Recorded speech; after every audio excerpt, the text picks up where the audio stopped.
Bagaimana menghidupkan fosil manusia purba menggunakan bit arrangement?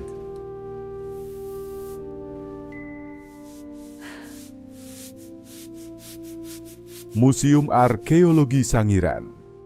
Pada tahun 1996, situs Sangiran ditetapkan sebagai warisan budaya dunia oleh UNESCO dalam World Heritage List nomor 593 dengan nama Sangiran Early Man Site.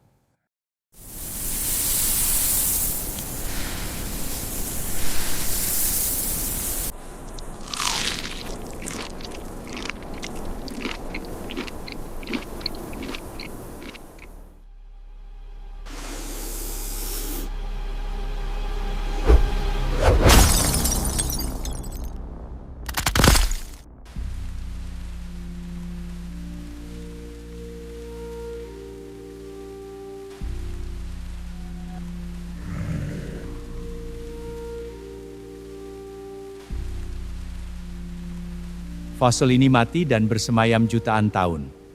Namun, di tangan seorang sutradara, fosil yang sudah mati jutaan tahun lalu itu bisa hidup kembali.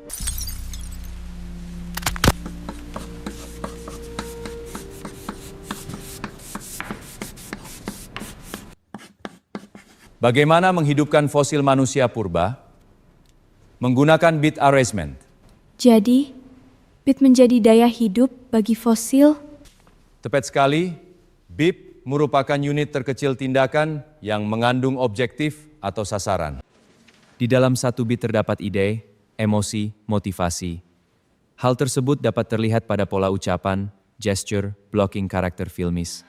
Kalau identitas bit menolak, blockingnya cenderung. Menghindar, seperti Homo erectus lari dari kejaran ular. Kalau bitnya menerima, cenderung. Mendekat, asik. Aku bisa jadi sutradara. Aku mau menghidupkan fosil manusia purba. Bagus, tapi kamu harus pelajari lebih dalam. Kecenderungan seperti itu terjadi jika karakter Homo erectus diarrangement secara harmoni terhadap naluri dasar manusia. Tapi manusia itu unik, terutama Homo sapiens. Aksinya bisa kontradiktif terhadap nurani. Contoh, gaya konservatif pada wanita. Meskipun menerima tapi menjauh. Pura-pura untuk memproduksi rasa penasaran. Disinilah harassment berperan memaknai motif tindakan manusia. Manusia kan berasal dari monyet.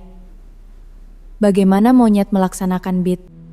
Monyet pakai insting, tapi kata siapa manusia berasal dari monyet? Bukannya teori evolusi Darwin. Kamu jangan bikin isu. Dari dulu. Sejak SMP taunya begitu. Dua buku karya Charles Darwin yang berjudul On the Origin of Species dan The Descent of Man and Selection in Relation to Sex tidak pernah secara eksplisit menyatakan bahwa manusia berasal dari monyet. Ada missing link atau mata rantai yang belum ditemukan hingga kini.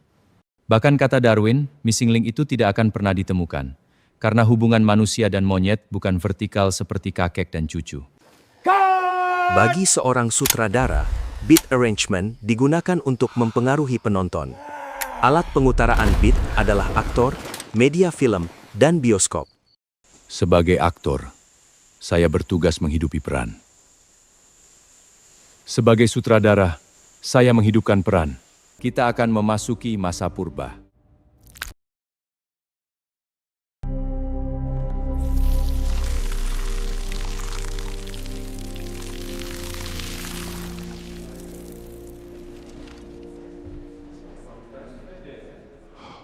Manusia purba Homo erectus melaksanakan bit beridentitas mengherani dirinya berada di tempat asing. Homo erectus memiliki bit mencemasi pengunjung museum. Pengunjung sebagai peserta bit mengagumi Homo erectus. Tenang, tenang. Kami tidak akan menakuti kamu. Anda melintasi lorong waktu 2 juta tahun lalu. Pengunjung melihat dirinya di dalam film.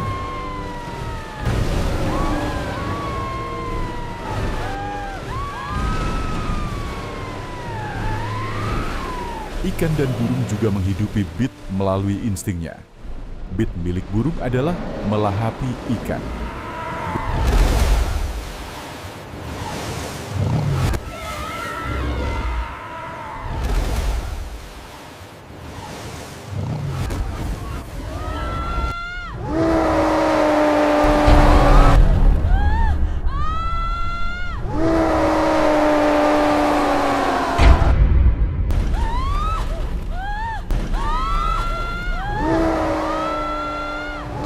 merasa kagum, sedih, atau gembira, itulah indikasi beat milik Anda. Jika beat tersebut dimainkan oleh seorang aktor, identitas beat dilambangkan dengan kata kerja aktif karena berasal dari emosi murni. Misalnya, mengagumi, menyedihi, atau menggembiraai. Bukan perilaku emosi seperti terpukau, menangis, atau tertawa berjingkrak. Dan bukan pula metafora emosi seperti tercabik-cabik atau berbunga-bunga. Dalam reaksi psikologis tersebut terdapat pengetahuan yang menumbuhkan kesadaran baru. Itulah super objektif atau sasaran utama yang ingin dicapai oleh sutradara film ini. Anda kini memasuki zaman Pleistosen, sekitar 2,58 juta hingga 11.700 tahun yang lalu. Keadaan alam pada masa itu ditandai oleh zaman glasial atau zaman es dan interglasial ketika lapisan es mencair.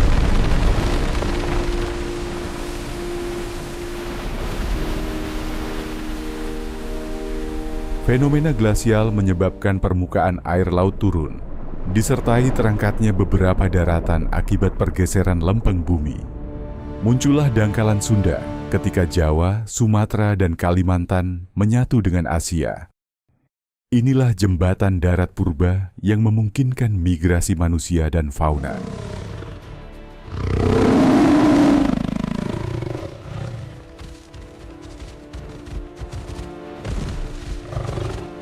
Di dunia tanpa bahasa, hanya naluri yang memimpin. Mereka belajar bertahan hidup dengan menatap langit dan menunggu tanda dari alam. Pengunjung melihat dirinya di dalam film.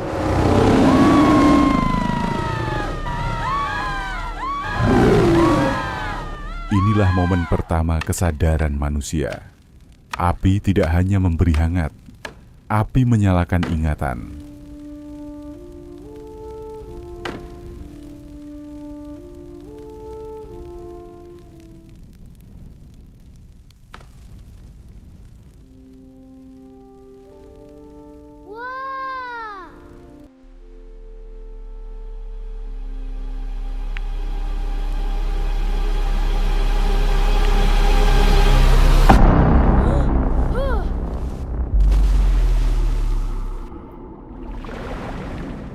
Para arkeolog menemukan fosil tengkorak manusia purba. Fosil ini bukan sekadar tulang.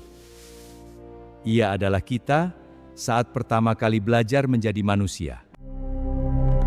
Museum Arkeologi Sangiran menghidupkan sejarah, menyentuh kesadaran,